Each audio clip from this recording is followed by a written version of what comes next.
રાષ્ટ્રપિતા મહાત્મા ગાંધીજીની જન્મભૂમિ પોરબંદરમાં વાઇન શોપની મંજૂરી મળી છે।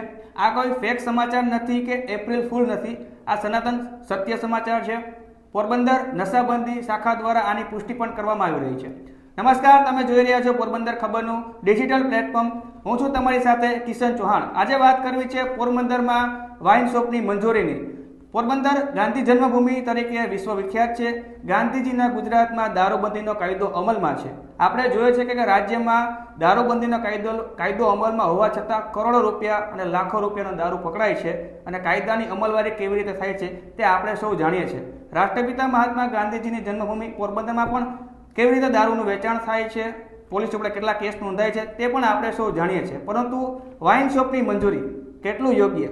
પોરબંદર શહેરની ચોપાટી વિસ્તારમાં આવેલી લોસ હોટલને વાઇન શોપની મંજૂરી આપવામાં આવી છે। વિગતે વાત કરીએ તો જોઈએ તો પોરબંદર નશાબંધી શાખા દ્વારા આપવામાં આવેલી માહિતી મુજબ પોરબંદરની લોસ હોટલને વાઇન શોપની મંજૂરી આપવામાં આવી છે। પોરબંદરના લગભગ 1400 જેટલા જે લિકર પરમિટ ધારકો છે તેમને તેનો લાભ મળશે। આ ઉપરાંત જે પ્રવાસીઓ છે, બહારથી આવતા પ્રવાસીઓ છે જેની પાસે લિકર પરમિટ છે તેમને પણ આ વાઇન શોપનો લાભ મળશે।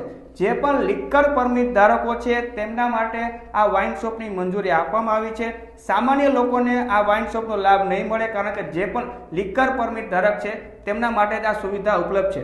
પરંતુ વાત એવી છે કે ગાંધીજીના ગુજરાતના ગિફ્ટ સિટીમાં આપણે જોયું છે કે દારૂબંધી જે રીતે મંજૂરી આપવામાં આવી છે, હવે રાષ્ટ્રપિતા મહાત્મા ગાંધીજીની જન્મભૂમિ પોરબંદરમાં પણ વાઇન શોપની લિકર પરમિટ ધારકો માટે મંજૂરી આપવામાં આવી છે।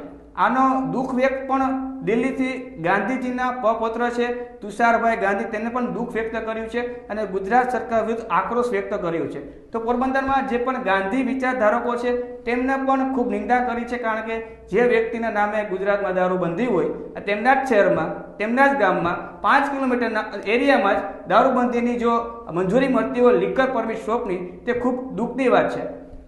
પોરબંદરમાં વાઇન શોપની મંજૂરી લઈને આપનું શું માનવું છે? કોમેન્ટ બોક્સમાં જરૂરથી જણાવજો।